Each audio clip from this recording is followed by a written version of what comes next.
반갑습니다. 아까 들어보니까 우리나라 전국 각지에서 오시느라고 굉장히 바쁘셨겠습니다.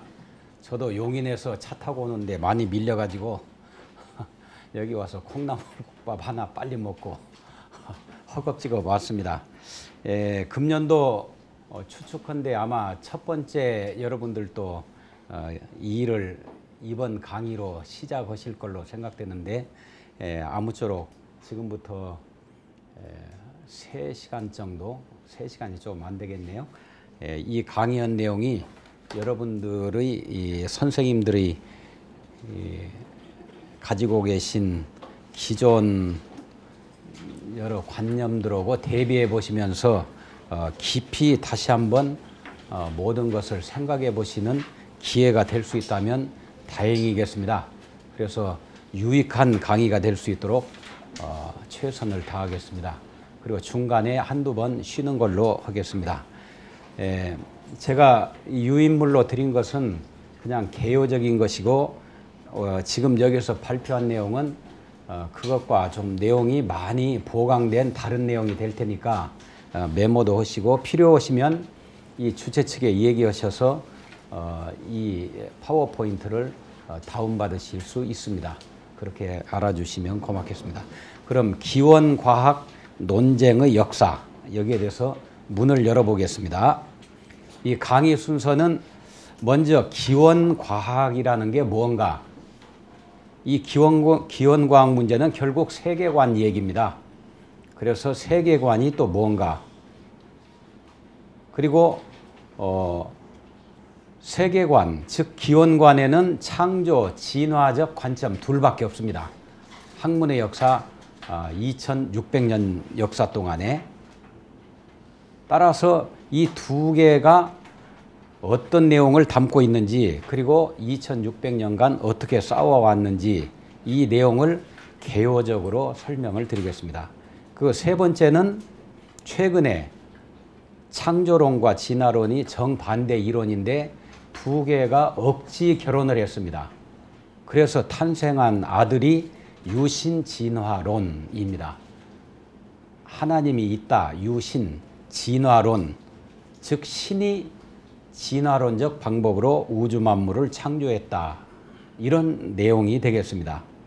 물론 이 이론은 창조론, 진화론 양측으로부터 전부 공격을 동시에 받고 있습니다. 그러나 이 유신진화론이 유럽 학계를 완전히 지배했고 또 미국을 거의 다 지배했고 그리고 우리나라에도 대단한 영향력을 끼치고 있습니다. 그래서 여러분들이 교육을 하실 때 유신진화론이라는 이 새로운 내용을 이해하지 않고서는 이 교육을 하시는데 본질을 잃을 수가 있습니다. 그리고 네 번째는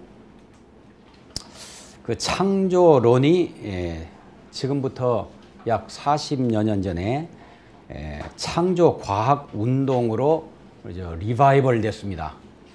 최신 창조론이죠. 이 내용이 뭔가, 그리고 이것이 미국에서 1987년에 법정에서 퇴출당하고 말했습니다.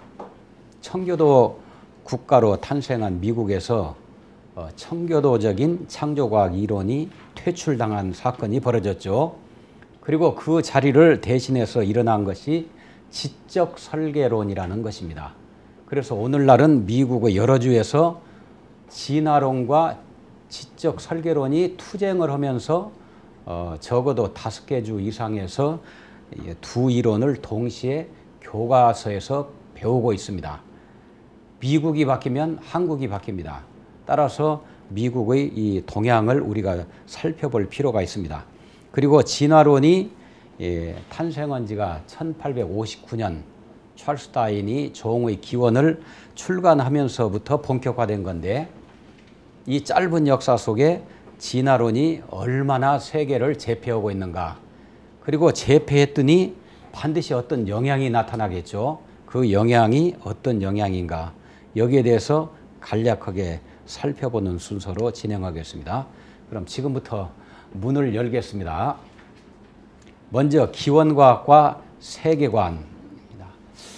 이 기원과학을 얘기하려면 그 전제가 되는 학문이 무언가 먼저 개요적으로 설명을 드려야 합니다. 이 학문이라는 것은 여러분들이 잘 아시다시피 BC 560년경, 지금부터 2560년경에 그리스에서 출발했습니다. 그리스의 유명한 철학자 중에 탈레스라 하는 사람이 하루는 뒷짐을 치고 하늘을 쳐다보면서 거대한 질문을 던집니다. 이 질문이 동서양 학문의 첫 출발점이다. 이렇게 평가를 했습니다. 누가 평가했냐면 유명한 역사 철학자인 독일의 헤겔이라는 철학자가. 그리고 그 헤겔의 결론은 그 사람의 그 질문으로부터 동서양 학문이 출발됐다. 이렇게 선언했습니다. 그리고 동서양 학자들이 묵시적으로 동의함으로써 학문의 역사는 탈레스로부터 시작된 걸로 간주되어 오고 있습니다. 따라서 학문의 역사는 2600년경이 경과된 시점입니다. 그 사람은 이런 질문을 던졌습니다.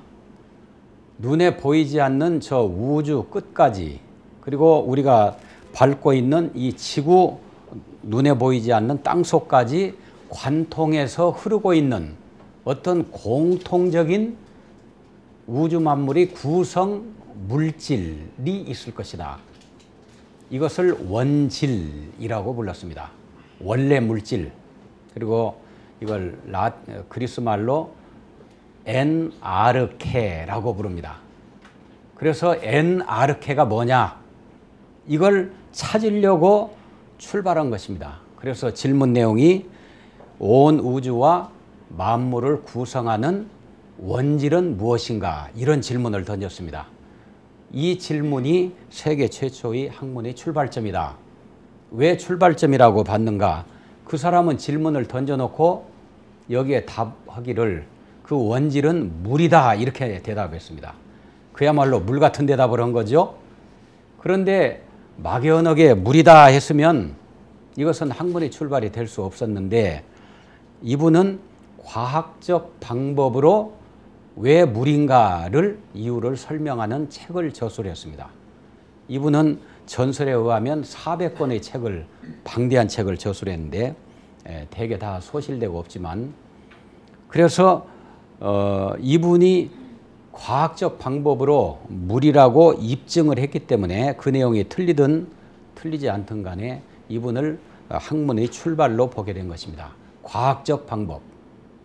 여기에는 나중에 소개가 되겠지만 연역법과 귀납법, 그리고 패러다임 쉬프트, 이 세 개가 대표적인 과학적 방법으로 2600년간 활용되게 됩니다. 연역법은 주로 자연과학에서, 인문사회과학에서, 그리고 귀납법은 자연과학계에서 많이 활용이 되어 오고 있습니다. 그래서 이분이 주장한 그 철학, 이것을 자연철학 이렇게 말하고, 또는 우주에 대해서 논했기 때문에 우주론이라고도 부릅니다. 아주 거창하죠. 그래서 이 그리스에서 출발한 이 학문을 학자들이 자연철학 이렇게 이름을 붙였습니다. 내추럴 필로조피. 필로조피는 필리아와 조피아가 합성된 말입니다. 필리아는 사랑한다 이런 얘기입니다. 그리스 사람들은 학문이 발달해 가지고 사랑도 4개로 쪼갰습니다. 시간도 그냥 일반 개념의 시간, 이걸 크로노스라고 부르고, 어떤 결정적인 시점, 사건을 일으키는 역사의 흐름을 바꾸는 이 계기적인 시각, 이것은 카이로스라고 불렀습니다. 이 얘기는 무슨 얘기냐면 동양에 비해서 이 서양 그리스 사람들은 일찍부터 사고가 그만큼 깊어졌기 때문에 자기네 사고를 대변하는 그런 언어를 그렇게 여러 가지로 세분화해서 만들었다는 하나의 증거죠. 그리고 자연철학 하면 철학이 필리아, 사랑한다. 뭘 사랑하냐면 조피아입니다. 조피아는 지식이란 뜻이죠. 무슨 지식이냐? 자연에 대한 지식을 말합니다. 따라서 자연철학이라는 것은 자연에 대한 지식을 알고자 하여 그걸 사랑하는 행위, 이것이 자연 철학입니다. 이것이 곧 학문입니다. 그렇게 했더니 그 결과 많은 지식이 얻어졌죠. 이 지식을 과학적 방법으로 체계적으로 정리한 내용, 이게 학문입니다. 또 하나의. 학문은 두 가지 의미죠. 하나는 자연을 사랑하여 그것을 알려고 배우고 익히는 행위, 이게 첫 번째고, 두 번째는 그 결과 얻어진 체계화된 지식, 이 두 가지가 학문의 원래 정의였습니다. 그런데 이 학문이 1600년 이상 계속되다 보니까 이 내용이 너무 방대해졌습니다. 그래서 중세 말기에 되니까 사람들이 다시 인간이 무언가, 동물이 무언가, 우주가 무엇인가, 이걸 고민할 필요가 없습니다. 처음부터. 이미 1000몇백 년간 머리 좋은 학자들이 전부 연구한 내용을 그 역사를 연구함으로써 일거에 자기도 그런 경지에 도달할 수가 있게 된 거죠. 그래서 역사를 공부하는 것이 학문의 주요 내용이 됐습니다. 그래서 이것을 자연사라고 학문의 이름이 바뀌게 됐습니다. 학문의 첫 번째 이름은 자연 철학에서 중세 말기 근세기 초에는 박물학 또는 원래 영어로는 내추럴 히스토리, 자연사로 바뀐 것입니다. 자연의 역사, 학자들이 연구한 자연의 역사, 그리고 학문의 역사, 두 개 다 이 역사를 연구하는 그것이 바로 학문의 목적이 된 거죠. 이것을 일본의 지식계층들이 박물학, 좀 엉뚱하게 번역된 거죠.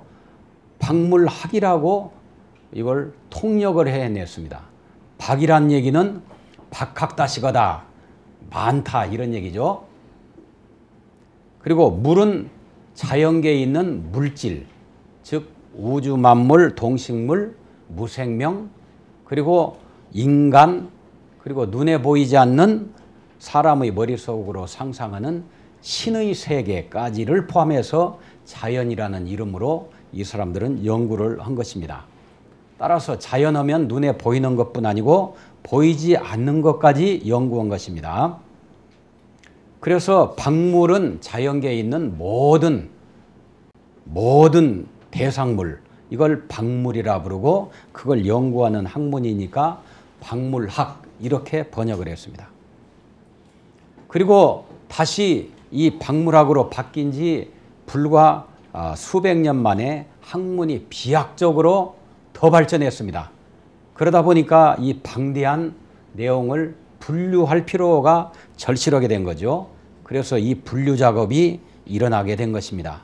그래서 학문을 세 가지 분야로 크게 나누어서 분과한 것입니다.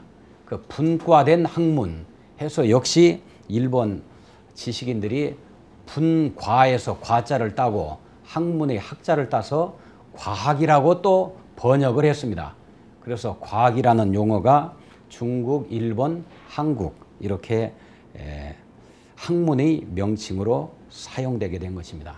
이 과학은 원래는 그리스 말의 사이언티카, 그리고 라틴 말의 사이언시아, 여기에서 유래한 사이언스입니다.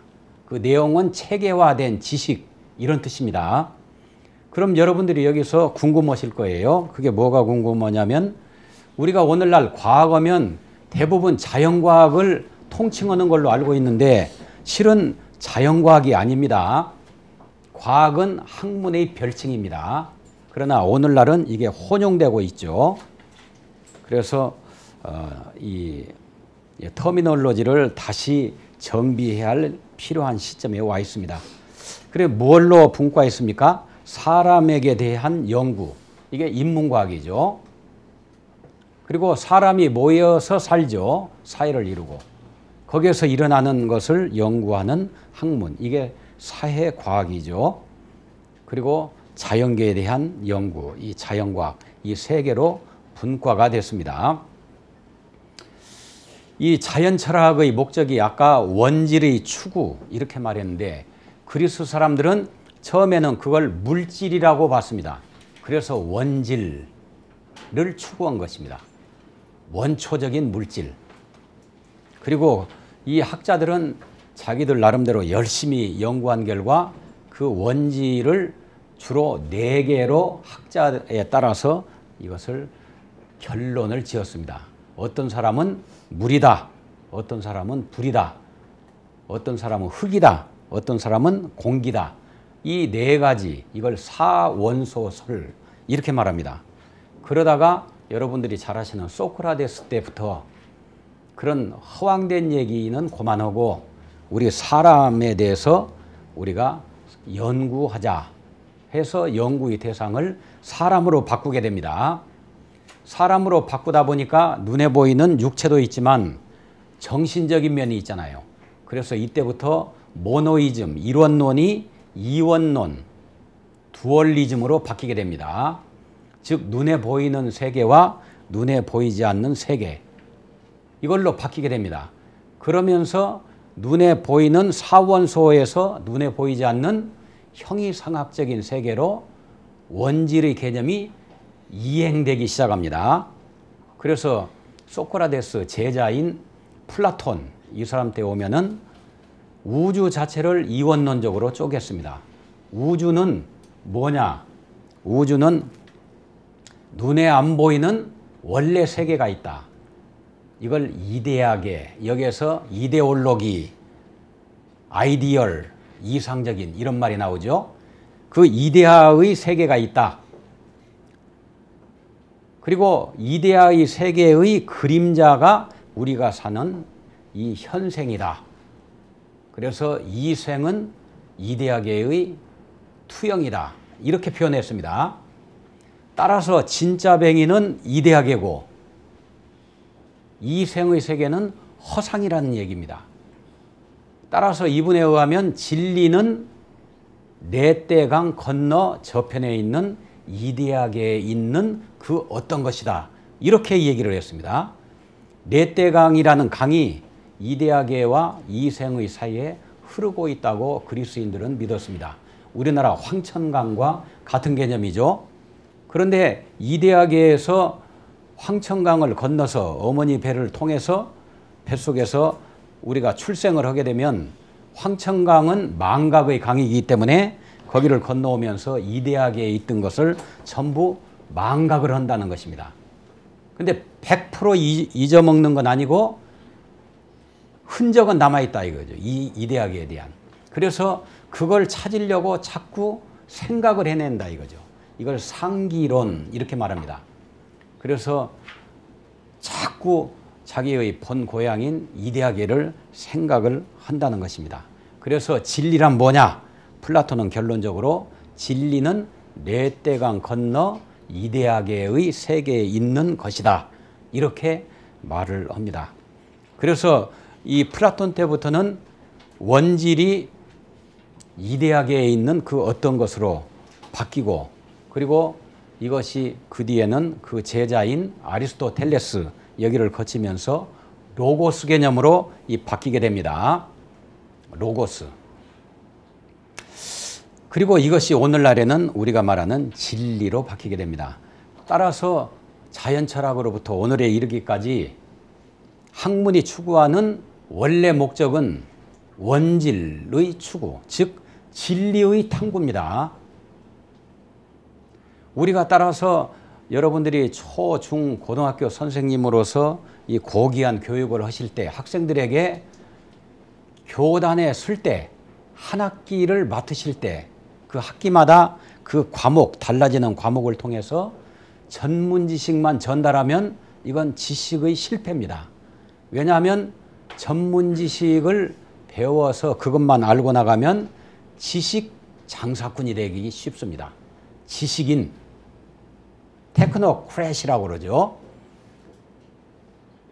그걸 통해서 그 위에 있는 진리의 실체가 뭔가 여기까지 여러분들이 인도를 해줘야 하는데 이 목적은 빼버리고 전문 지식만 전달해주는 교육.